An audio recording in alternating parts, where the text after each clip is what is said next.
안녕하세요. 역대상 11장 시작합니다. 10장 마지막에 보면 사울이 여호와께 묻지 않았기 때문에 그 나라를 이새의 아들 다윗에게 넘겨주셨다라고 표현하고 있는데요. 이 넘겨주셨다라는 히브리어 사바브는 복의 방향이 바뀌었다라는 뜻이랍니다. 모든 것이 하나님의 손에 달려 있음을 망각하고 하나님께 묻지 않은 사울은 이미 받은 복을 스스로 쏟아버렸고 그 복은 다윗에게로 방향이 바뀐 겁니다. 그래서 11장은 다윗이 헤브론에서 오직 남유다의 왕으로만 7년 반 동안 통치하고 있을 때 각 지파별 이스라엘 모든 장로들이 다윗에게 나와서 여호와 앞에 언약을 맺고 다윗에게 기름을 부어 전체 이스라엘의 왕으로 삼는 장면이 나옵니다. 사울의 아들 중에 유일하게 살아남은 에스바알, 즉 이스보셋을 그의 군 지휘관인 레갑과 바하나가 낮잠 잘 때 살해해버렸고, 이들이 이스보셋의 머리를 다윗에게 가져갔다가 다윗에게 혼이 나고 죽임을 당했기 때문에 온 이스라엘과 사울이 속한 베냐민 지파까지 다윗을 왕으로 인정한 것입니다. 통일 이스라엘의 왕이 된 다윗은 여부수 족속이 살고 있었던 시온 산성, 즉 예루살렘으로 수도를 옮겼습니다. 사람들은 이 성을 다윗성이라고 불렀고, 다윗은 밀로를 건축하는 등 성벽을 든든히 하였습니다. 그리고 11장 10절부터 12장까지는 다윗의 용사들에 관한 이야기입니다. 다윗의 첫째 세 용사는 요셉 바세벳이라고도 하고 아디노라고도 하는 야소브암, 그리고 엘라살과 삼마입니다. 이 세 용사는 블레셋 군대를 돌파하고 베들레헴 성문 곁 우물물을 떠다 다윗에게 준 아주 충성스러운 용사였고, 다윗은 자기의 말 한마디로 부하들의 목숨이 위태로웠음을 깨닫고 회개하면서 그 물을 하나님께 전제로 부어드렸습니다. 또 두 번째 세 용사가 있었는데 아비새와 브나야, 그리고 이름이 나오지 않은 어떤 한 사람이 있었습니다. 그리고 그 밑에 30명이 훨씬 넘는 용사들 이름을 일일이 기록하여 놓았습니다. 또 12장에는 다윗이 사울을 피해 도망 다닐 때 각 지파별로 다윗을 도와준 용사들에 대해서 이야기하고 있는데요. 시세를 분별할 줄 아는 뛰어난 용사들이 다윗을 따르고 돕고 있었다라는 것을 나타내는 겁니다. 하나님께서는 이렇게 뛰어난 동역자들을 다윗에게 붙여주셔서 다윗과 다윗 왕조를 세워나가게 하셨습니다. 각 지파별로 수령과 장교가 1222명, 싸움을 잘하는 용사가 14만 6,500명, 준비된 용사가 16만 3,800명, 다윗을 왕으로 지지한 사람들이 2만 9,300명, 이렇게 많은 사람들이 한마음 한뜻으로 통일 이스라엘 왕국을 이루었었다. 그러니 우리도 한마음 한뜻으로 하나님 중심 예배 공동체를 다시 회복하자 하고 말하고 있는 것입니다. 13장은 다윗이 하나님의 궤, 즉 법궤를 다윗성으로 가져오는 이야기로 바로 넘어가는데요. 역대기를 쓴 목적이 성전과 예배이니까요. 그 외 다른 역사 이야기는 사무엘서를 참고하면 됩니다. 다윗이 법궤를 다윗성으로 가져오는 가장 큰 이유는 무엇일까요? 다윗은 하나님과 가까이 있고 싶고 하나님께 계속 나아가서 묻고 싶었습니다. 이 역대기서에서는 법궤를 옮기는 이야기를 13장부터 16장까지 4장에 걸쳐 자세히 설명해 주고 있습니다. 그런데요, 지금 포로 귀환한 사람들이 재건한 성전에는 법궤가 있었을까요? 아마도 바벨론 포로 때 다 분해되어서 금을 실은 보따리 어딘가에 함께 실려 바벨론 어디론가로 갔을 겁니다. 그러니 이때 지성소 안에는 법궤가 없었을 것으로 생각되고요. 역대기 저자는 포로 귀환자들에게 언약궤에 대해서 자세히 말해주고 싶었던 것 같습니다. 다윗 당시의 언약궤는 기럇 여아림에 있는 산에 사는 아비나답의 집에 있었고요. 다윗은 먼저 천부장과 백부장, 그리고 모든 지휘관과 장로들, 제사장들, 레위인들까지 다 모이게 하고 하나님의 궤를 다윗성 안으로 가져오는 것이 어떻겠는지 의논하면서 수시로 언약궤 앞에 나아가서 하나님께 묻고 기도하고 싶은데 다들 어떻게 생각하시느냐고 동의를 구합니다. 그러자 모든 백성들이 다 동의하였고 법궤를 아비나답의 집에서 새 수레에 싣고 나옵니다. 이때 아비나답의 후손인 우사와 아히오가 수레를 몰고 나왔습니다. 그런데 수레를 끌고 나오는 소들이 기돈의 타작마당에 도착하자 갑자기 뛰는 바람에 법궤가 흔들렸고 우사가 법궤가 떨어질까봐 손으로 궤를 붙들었더니 여호와께서 우사를 치셨고 우사는 죽었습니다. 다윗은 이 사건으로 하나님을 두려워해서 성으로 바로 가져오지 못하고 근처에 있는 가드 사람 오베데돔의 집으로 가져가게 하였습니다. 오베데돔은 하나님의 궤를 정성껏 거룩히 구별하여 관리하였고 법궤가 있는 석 달 동안 하나님이 복을 내려주셔서 오베데돔의 집은 복을 받았답니다. 그리고 그 전에 다윗은 두로왕 히람의 도움을 받아서 다윗성을 백향목으로 잘 증축도 하고 하나님의 궤를 둘 공간도 따로 구별하여 성막을 마련했습니다. 그리고 블레셋과의 전투에서도 하나님의 도우심으로 대승을 거두었고 다윗의 명성이 온 세상에 퍼지게 되었음도 알려줍니다. 석 달 후 다윗은 다시 법궤를 궁전으로 가져오려고 사람들을 모아서 하나님의 궤는 레위 사람만 메고 와야 합니다. 하나님께서는 이것을 율법책에 규례로 적어 놓으셨습니다. 하고는 제사장 사독과 아비아다를 부르고 레위 사람 우리엘과 아사야와 요엘과 스마야와 엘리엘과 암미나답을 불러서 당신들은 몸을 성결하게 하고 내가 마련한 장막으로 이스라엘의 하나님 여호와의 궤를 메어 오십시오 라고 하였습니다. 그래서 모두 모세가 여호와의 말씀을 따라 명령한 율법책의 내용대로 잘 준수하여서 레위 자손이 하나님의 궤를 채로 꿰어서 어깨에 메고 다윗성으로 가져왔습니다. 다윗이 레위 사람의 어른들에게 명령해서 레위 사람 중에 찬양대를 많이 세워서 비파와 수금과 제금 등의 악기를 울리고 하나님을 찬양하는 즐거운 소리를 크게 내십시오 라고 하였습니다. 이렇게 법궤는 국가적인 큰 행사로 다윗성에 들어오게 되었고 온 백성들이 다 같이 즐거워하였습니다. 하나님의 궤는 다윗이 미리 쳐놓은 장막 가운데에 두었고 다윗과 제사장은 번제와 화목제를 하나님께 드렸습니다. 번제와 화목제를 드리기를 바친 후에 다윗은 여호와의 이름으로 백성에게 축복하고 이스라엘 무리 중 남녀를 막론하고 각 사람에게 떡 한 덩이와 야자 열매로 만든 과자와 건포도로 만든 과자 하나씩을 전부 다 각 한 명씩 나누어 주었답니다. 그리고 16장에 다윗의 감사 찬양 시가 나오는데요. 다윗 왕은 아삽과 그의 형제들을 세워서 먼저 여호와께 감사 찬송을 하게 하고 그 다음 자기도 찬양을 하였습니다. 이 아삽은 찬양할 때 앞에 나와서 노래하는 찬양대 대장 또는 지휘자 또는 솔리스트 또는 재금을 연주하는 자였던 것 같습니다. 아삽은 시편 50편과 73편부터 84편까지를 작곡하고 노래한 사람입니다. 또 아삽과 그의 형제 할 때 형제는 혈육이 아니고요. 찬양 동역자를 말합니다. 다윗은 이들에게 오직 하나님께 감사 찬양만 먼저 부르라고 명했습니다. 또 아삽과 그의 찬양 사역자들은 앞으로도 계속 언약궤 앞에서 매일매일 하나님께 찬양을 올리도록 명했습니다. 그 다음은 다윗의 찬양입니다. 너희는 여호와께 감사하며 그의 이름을 불러 아뢰며 그가 행하신 일들을 만민 중에 알릴지어다. 그에게 노래하며 그를 찬양하고 그의 모든 기사를 전할지어다.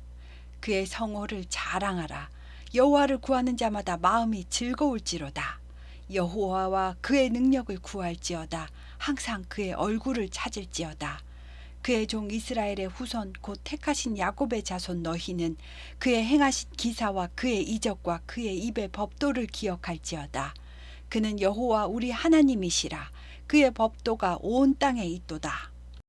너희는 그의 언약 곧 천대에 명령하신 말씀을 영원히 기억할지어다. 이것은 아브라함에게 하신 언약이며 이삭에게 하신 맹세이며 야곱에게 세우신 율례 곧 이스라엘에게 하신 영원한 언약이라. 이르시기를 내가 가나안 땅을 내게 주어 너희 기업의 지경이 되게 하리라 하셨도다. 옛날에 우리 민족은 사람 수가 적어서 보잘것 없었으며 그 땅에 계규되어 이 민족에서 저 민족으로 이 나라에서 다른 나라 백성으로 유랑하는 민족이었으나 하나님은 그러한 환경에도 우리를 지켜주셨고 해를 당하지 않게 하셨도다. 온 땅이여 여호와께 노래하며 그의 구원을 날마다 선포할지어다. 그의 영광을 모든 민족 중에 그의 기이한 행적을 만민 중에 선포할지어다. 여호와는 위대하시니 극진히 찬양할 것이요 모든 신보다 경외할 것임이며 만국의 모든 신은 헛것이나 여호와께서는 하늘을 지으셨도다. 존귀와 위엄이 그의 앞에 있으며 능력과 즐거움이 그의 처소에 있도다. 여러 나라의 종족들아 영광과 권능을 여호와께 돌릴지어다. 여호와께 돌릴지어다.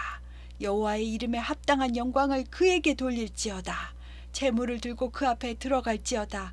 아름답고 거룩한 것으로 여호와께 경배할지어다. 온 땅이여 그 앞에서 떨지어다. 세계가 굳게 서고 흔들리지 아니하는도다. 하늘은 기뻐하고 땅은 즐거워하며 모든 나라 중에서는 이르기를 여호와께서 통치하신다 할지로다. 바다와 거기 충만한 것이 외치며 밭과 그 가운데 모든 것은 즐거워할지로다. 그리할 때에 숲속의 나무들이 여호와 앞에서 즐거이 노래하리니 주께서 땅을 심판하러 오실 것이미로다. 여호와께 감사하라. 그는 선하시며 그의 인자하심이 영원함이로다. 너희는 이르기를 우리 구원의 하나님이여 우리를 구원하여 만국 가운데에서 건져내시고 모으사 우리로 주의 거룩한 이름을 감사하며 주의 영광을 드높이게 하소서 할지어다. 여호와 이스라엘의 하나님을 영원부터 영원까지 송축할지로다. 라고 다윗이 온 마음을 다해 하나님을 찬양하였고 듣고 있던 모든 백성들도 아멘 하면서 여호와를 찬양하였답니다.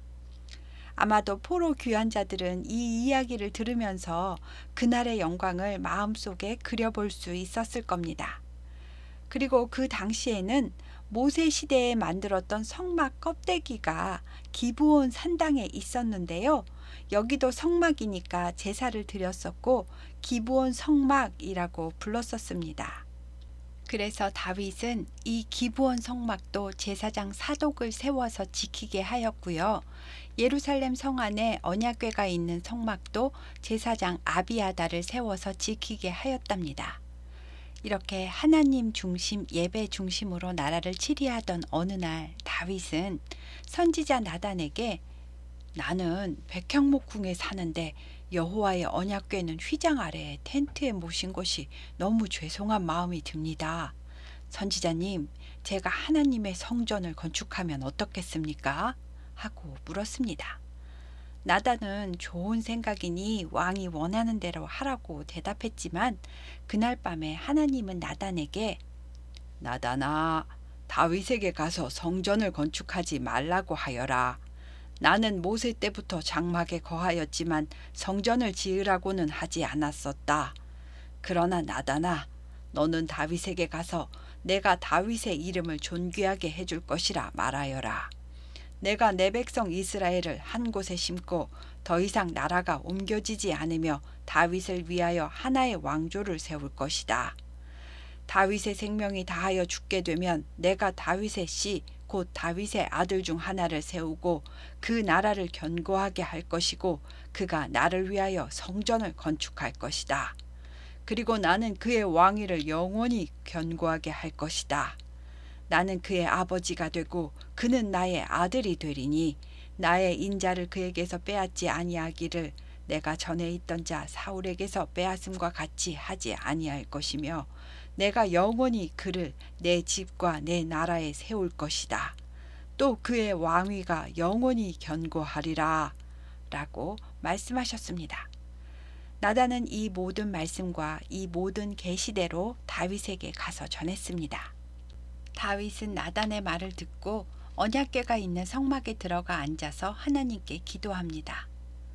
여호와 하나님이여, 나는 누구이오며 내 집은 무엇이기에 나에게 이와 같이 대우를 해주시나이까. 하나님이여, 보잘것없는 저를 존귀한 자들처럼 여기시고 또 종의 집에 대하여 먼 장래까지 말씀을 해주셨사오니 주께서 베풀어 주신 영예에 대하여 무엇라 감사의 말을 드려야 할지 모르겠습니다. 여호와여, 주께서 주의 종을 위하여 주의 뜻대로 이 모든 큰 일을 행하시고 이 모든 큰 일을 저에게 알게 하셨나이다. 여호와여, 우리 귀로 들은 대로는 주와 같은 이가 없고 주 외에는 하나님이 없나이다. 땅의 어느 한 나라가 주의 백성 이스라엘과 같으리이까. 하나님이 자기 백성을 직접 애굽에서 구원하시고 가나안 땅도 얻게 하셨나이다. 주께서 주의 백성 이스라엘을 영원히 주의 백성으로 삼으셨사오니 여호와여, 주께서 그들의 하나님이 되셨나이다. 여호와여, 이제 주의 종과 그의 집에 대하여 말씀하신 것을 영원히 견고하게 하시며 말씀하신 대로 이루어지게 하옵소서. 여호와 우리 하나님은 이스라엘의 하나님이십니다. 주의 종 다윗의 왕조가 주 앞에서 견고히 서게 하옵소서. 나의 하나님이여, 주께서 종을 위하여 왕조를 세우실 것을 이미 저에게 듣게 하셨으므로 제가 주 앞에서 이 기도로 간구할 마음이 생겼나이다. 여호와여, 오직 주는 하나님이시라.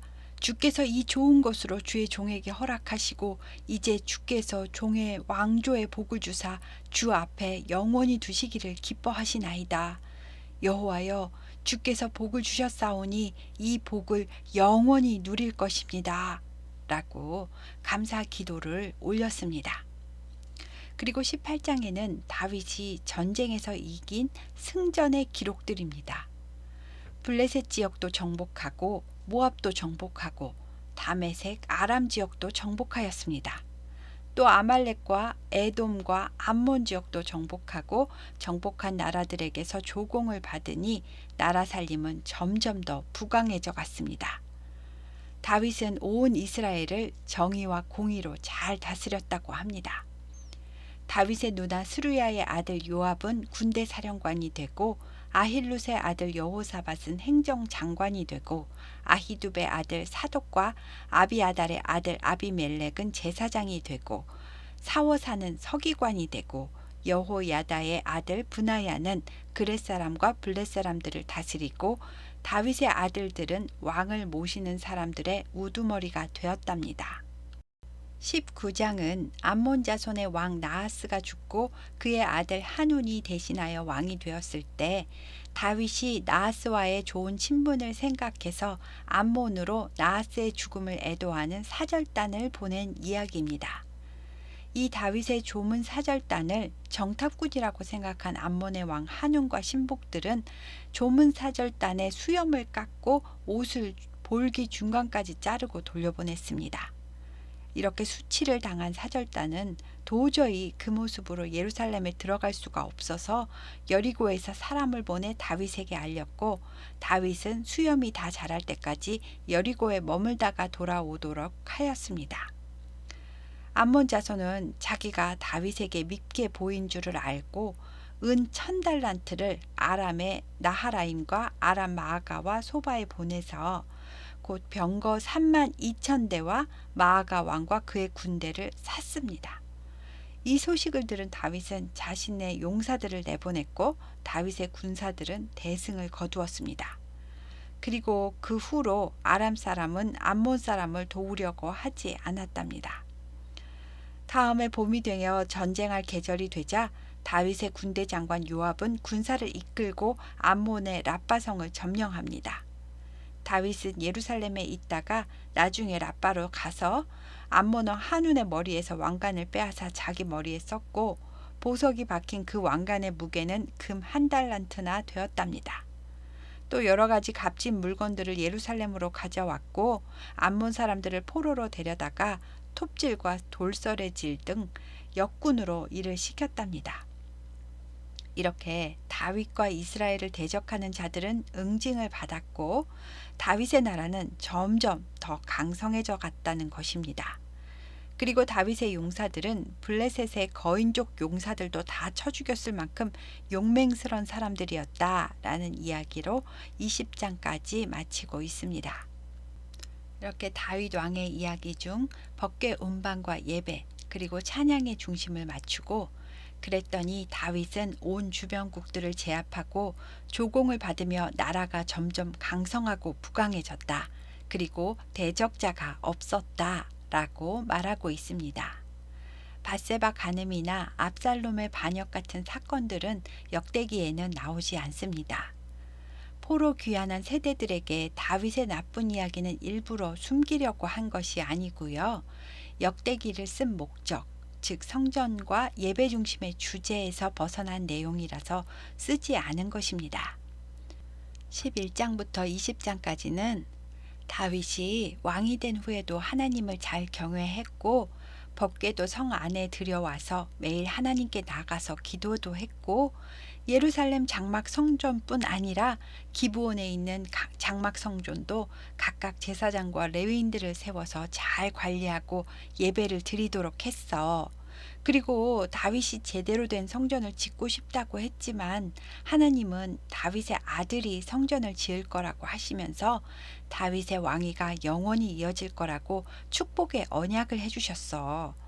다윗은 정의와 공의로 나라를 다스렸고 늘 기도하고 하나님을 찬양하고 묵상하는 왕이었고, 하나님은 다윗과 이스라엘을 대적하는 나라가 없게 해주셔서 나라는 부강해지고 점점 더 강성해졌어. 이렇게 하나님의 법대로 성전 중심 예배 중심으로 살아야 나라도 잘 되고 대적자도 없어지는 거야 라고 말하고 있는 내용입니다. 다음 21장엔 그럼에도 불구하고 다윗이 큰 실수를 하는 이야기가 나옵니다. 감사합니다.